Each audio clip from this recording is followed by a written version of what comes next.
Bonjour à tous, bienvenue ce matin dans cette nouvelle vidéo, ou peut-être bienvenue cet après-midi, cette nuit, ce soir, parce que en fait, j'en sais rien quand est-ce que vous serez amené un jour à écouter cette vidéo, peut-être.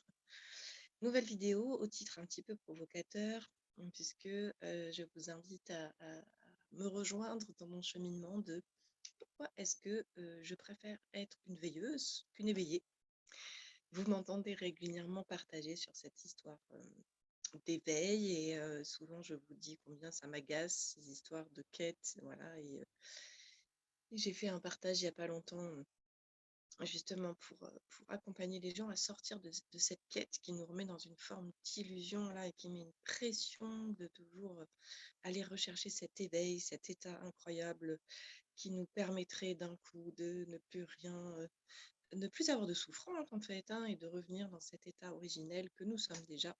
Bref, je suis pas venue pour reparler de ça dans cette vidéo, mais justement pour vous dire pourquoi moi je préfère être une veilleuse. Et bah ça fait partie de la culture que j'ai reçue et dont j'ai gardé encore une fois, je suis allée trier, hein, parce que moi j'ai grandi dans une famille, j'ai grandi au sein de la religion chrétienne.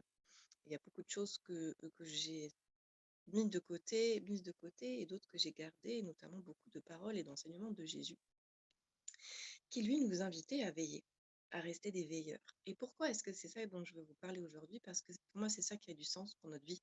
C'est-à-dire pour se rendre la vie plus belle ici sur Terre, quoi de mieux que d'être un veilleur? Parce que lorsque je cherche sans cesse à être un éveillé, d'abord, je suis constamment dans une quête, c'est-à-dire à chercher un état d'être, à chercher à être quelque chose d'autre que ce que je suis déjà. Donc c'est compliqué parce que ça me met dans une attente d'un résultat, d'une idée de ce que je crois que ce serait ou que c'est d'être un éveillé, jusqu'à ce qu'à un moment peut-être, avec mon ego spirituel, je vais imaginer que ça y est, je suis éveillée parce que ceci, parce que cela, parce que ceci s'est ouvert, parce que j'ai goûté une expérience de je ne sais quoi. Et donc je vais me croire arrivée. Donc soit je vais être en quête permanente et du coup je me fous jamais la paix et je ne vis pas du coup ma vie, je ne vis pas ma vie puisque je suis sans arrêt en train d'attendre autre chose ou d'être en quête de. Ou alors ça y est, je pense que ça y est, moi j'ai compris et j'ai goûté l'éveil et donc quelque part ça fige. Or moi, vous le savez, je n'ai de cesse que de transmettre que la vie est un mouvement, une impermanence, un jaillissement permanent, d'instant en instant, et que dès lors que je me crois arriver quelque part, je suis nulle part. Ça, c'est vraiment le truc. Pour moi, c'est la clé, hein. Je m'amuse beaucoup avec ça, avec moi-même. Dès que je me dis, tiens, je suis arrivée là, ah ok, et ben je sais que c'est le point de départ de quelque chose d'autre instantanément. Et toute notre vie, ça va être comme ça. Et du coup, qu'est-ce qui va m'aider? Parce que moi, ce qui m'intéresse, c'est de vous donner des choses qui aident. Et donc, je vous transmets à chaque fois ce qui m'aide, parce que je ne peux pas parler d'autre chose que ce que j'expérimente. Et qu'est-ce qui m'aide, en fait, dans ce chemin de vie sur Terre, donc cette odyssée terrienne? Eh bien, c'est d'être une veilleuse. Parce que lorsque je suis en veille, ça veut dire que lorsque je veille, qu'est-ce que ça veut dire? Être en veille, c'est pas se mettre en veille comme on met son téléphone en veille, hein, quoique. Du coup, le téléphone en veille, il n'est pas éteint, hein. Mais bon, faisons simple. Donc, lorsque je suis, quelqu'un lorsque je veille, hein, quand on dit qu'on veille quelqu'un, on veille quelque chose et cetera, ça veut dire qu'on garde des espaces en nous ouverts. Donc on garde le cœur ouvert, on garde l'esprit alerte, ouvert, à l'affût et donc je ne me dis jamais effectivement que quelque chose se fige. En quoi c'est une clé essentielle pour moi effectivement dans notre chemin de vie sur terre? C'est que du coup, ça va amener exactement ce dont je n'arrête pas de vous parler, c'est-à-dire être en capacité d'être en présence avec vous et de pouvoir vous accompagner vous-même. C'est-à-dire, ce à quoi je vous invite, c'est à être vos propres veilleurs, en fait, les veilleurs de vous-même. Et donc de pouvoir avoir toujours ce cœur ouvert, cet esprit alerte sur ce que vous êtes en train de vivre, en fait. Et de pouvoir, moi je parle aussi beaucoup et je vous transmets beaucoup sur l'auto-observation, la réflexivité. Dans les séances, on en parle tout le temps. Je vous invite à vous observer dans votre quotidien. Pourquoi est-ce que je vous invite à faire ça? Parce que je sais que c'est ça cette clé, c'est ça la veille. C'est-à-dire que lorsque je suis un veilleur pour moi-même, je me mets dans ma capacité, je déploie ma capacité d'observation de ce qui se vit en moi et d'accueil en fait. Et là, j'ai une capacité d'action si nécessaire. Une action peut être d'être simplement en présence avec ce qui est, ce qui vient me chahuter, et cetera. Ou une capacité d'action de mettre en place des processus relationnels, émotionnels, et cetera pour m'aider à vivre ce qui est à vivre dans l'instant. Voilà. Et je voulais vous partager du coup les petites choses trop rigolotes qui se passent du coup lorsque je cultive en moi cette capacité à être en veille et donc à m'accompagner et à m'observer dans ce qui se joue en moi. Qu'est-ce que ça me permet de faire? Ça me permet régulièrement et de plus en plus souvent de me désidentifier de toutes les parties de moi qui me prennent les commandes sans que je m'en rende compte, hein. J'arrête pas de vous transmettre ça aussi. Je demande souvent où est le commandant de bord, est-ce qu'il y a un pilote dans l'avion, un capitaine dans le navire, et cetera. Parce que, bah, tous nos mécanismes inconscients passent notre temps à prendre le poste de pilotage sans nous demander notre avis. Et si je ne suis pas un veilleur, eh ben, je ne le vois pas, en fait. Donc je ne peux pas avoir une relation ou une action sur ces espaces en moi tant que je les vois pas, en fait. Et donc tant que je les vois pas, c'est qu'ils sont devant mes yeux, c'est qu'ils sont collés, en fait. Ils sont identifiés, je suis identifiée avec ça. Et donc lorsque je deviens une veilleuse, un veilleur, ben, je crée en fait cette présence pour moi-même, cette capacité d'auto-observation, et donc je peux créer un espace pour relationner avec ce qui se vit en moi. Et alors, pour moi, c'est des masses de fou rire. Et donc, je voudrais vous raconter une toute petite anecdote qui est vraiment petite anecdote. J'ai fait une journée porte ouverte bien-être samedi dernier. Et donc, il y avait un certain nombre de praticiens, d'intervenants. Et donc, chacun avait son petit stand et voilà, avec ses pratiques, ses produits. Et donc, il y avait à la fois des thérapeutes et à la fois des artisans du bien-être à travers leur création, par exemple, de produits de beauté ou des huiles essentielles ou des tisanes, etc. Et à un moment donné, je discute avec la formidable Aurélia qui tient le stand avec les eaux florales, etc., élixir à base de produits naturels méditerranéens. Et donc, elle avait ses petits flacons posés comme ça sur son stand. Et puis, il y en avait deux qui étaient couchés, qui étaient renversés. Et d'ailleurs, vous regardez, c'est très intéressant, c'est que la première chose que je vous dis, c'est coucher parce que, du coup, après ce que j'ai vécu, je suis capable de le dire de manière plus neutre, alors que mon premier élan, c'était ils ont été renversés. Donc ce qui est déjà est pas la même chose, du coup, dans l'interprétation de ce que j'ai observé. Donc dans mon interprétation, je vois les flacons couchés et pour moi, c'est: «Oh là, ils ont été renversés, ils sont tombés». Et donc qu'est-ce qui se passe à ce moment-là? Instantanément, mon bras s'en va, il ramasse les flacons et il les remet tous droits comme ça. Et une fois que j'ai terminé, ce qui m'a pris 3 secondes évidemment, à peine quelques secondes, je relève la tête et je regarde Aurélia, cette jeune femme, qui me regarde et puis je vois dans ses yeux un instant de blanc et elle me dit: «Bah, en fait, c'était fait exprès qu'ils soient, couchés, les flacons, parce que, en fait, quand je les mets couchés, les gens peuvent lire mieux l'étiquette». Et à cet instant-là, en fait, je pars dans un fou rire.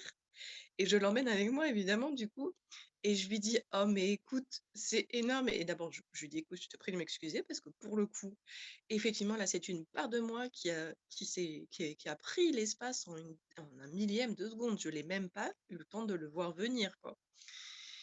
Et là, quand je vous parle de ce côté veilleur, c'est-à-dire que si je suis dans cette présence avec moi-même et en veille avec moi-même et avec ce qui se vit et ce qui me traverse, je peux aussi rapidement que ce que je vous ai montré, c'est-à-dire à l'instant même où elle me dit: heu, bah, en fait, c'était voulu qu'il soit comme ça». Comme il y a de l'e je peux créer cet espace entre moi et moi avec beaucoup d'amour et d'humour. Qu'est-ce qui se passe? Bah, instantanément, la place se fait et donc pouf! Je vois instantanément quelles sont les parts qui se sont mises au milieu et qui ont décidé, sans rien demander à personne, de remettre les flacons debout, quoi. Et là, je vois un joli formatage maternel qui ordonne, réordonne à chaque fois et je rigole beaucoup en voyant ma maman chérie qui ne le fait plus d'ailleurs, il me semble. Quand on était à la maison, il y avait des livres sur la table basse du salon, et cetera et il suffisait qu'on les décale un peu en passant et instantanément, elle repassait derrière, elle les remettait, mais elle s'en apercevait même pas. C'était des mécanismes automatiques et à force de baigner et c'est ce que j'arrête pas de vous dire aussi, de baigner dans des automatismes de nos propres parents, on fait éponge, on absorbe des trucs et on se rend même pas compte qu'on les a absorbés et ça en fait partie et donc typiquement, voilà, me voilà mue par, 2, je dirais, allez, pour faire simple, 2 parts. Cette part formatée effectivement par l'empreinte, plutôt maternelle de d'ordonner, de ranger, que les choses soient bien carrées, que ce soit joli, harmonieux à la vue et cetera et là, c'était dérangeant, pour, cette part de moi puisque le truc était tombé, oh là là, bah, et puis la part qui veut aider, de formatages familiaux.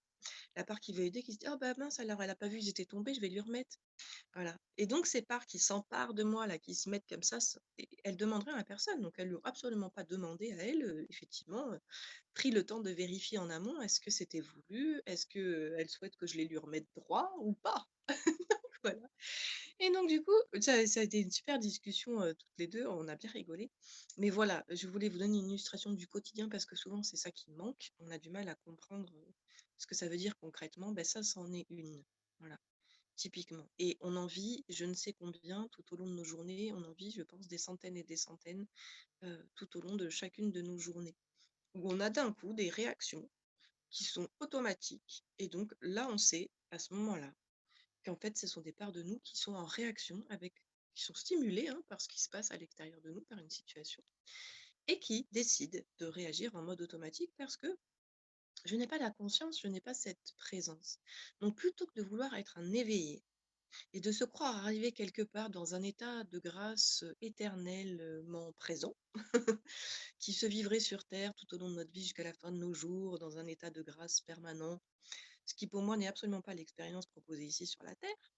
Plutôt que de chercher ça qui est épuisant, fatigant, déroutant, et une grande illusion terrestre, qu'on nous fait croire dans les mondes spirituels, dont l'ego s'empare aussi, dont notre structure égotique s'empare joyeusement en se disant: «Ah quoi? Il existerait un truc incroyable où on peut être bien tout le temps et on n'a plus besoin de survivre? Ah bah moi je le veux!» Donc c'est ce qui maintient du coup la quête et l'illusion. Donc plutôt que de s'épuiser à ça les amis, je vous propose une autre voie qui est celle du veilleur. Voilà. Où le veilleur va tranquillement être en veille avec lui-même, comme une maman veille son enfant, quand il va pas très bien ou et cetera, ou pour l'accompagner tout au long de sa vie, comme le font des parents bienveillants. Bah, c'est la même chose. Je suis ce veilleur bienveillant, plein d'amour pour moi-même.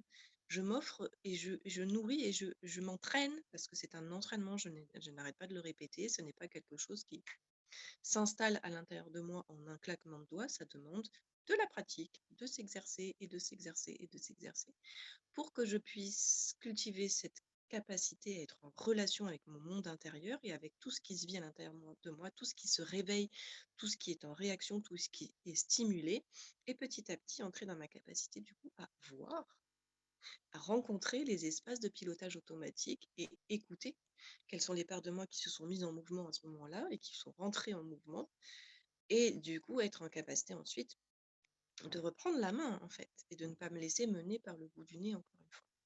Voilà le petit exemple, la petite illustration, toute fraîche, de ça et qui me fait vraiment rire et que je trouve voilà, cette capacité, à y mettre de l'humour. C'est-à-dire que dès lors que je suis un veilleur bienveillant pour moi-même et que je crée cet espace, je peux rire de voir mes pilotages automatiques et je ne ris pas du tout en moquerie, jamais. Ça n'est jamais quelque chose de méchant. C'est un humour d'amour, vraiment.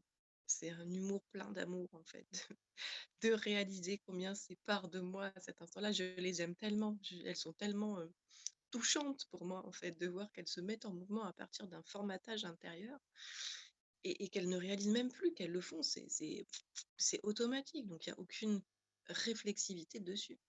Et que dès lors que moi, j'apporte cette présence et cette distance et cette relation, d'un coup, hop, elles s'arrêtent en fait et elles prennent conscience que là, ce qui vient de se faire, bah, n'a pas tellement de sens en fait, voire même a pu déranger quelqu'un, puisque c'était pas du tout ce que voulait Aurélia sur son stand, c'était voulu ces petits flacons qui étaient couchés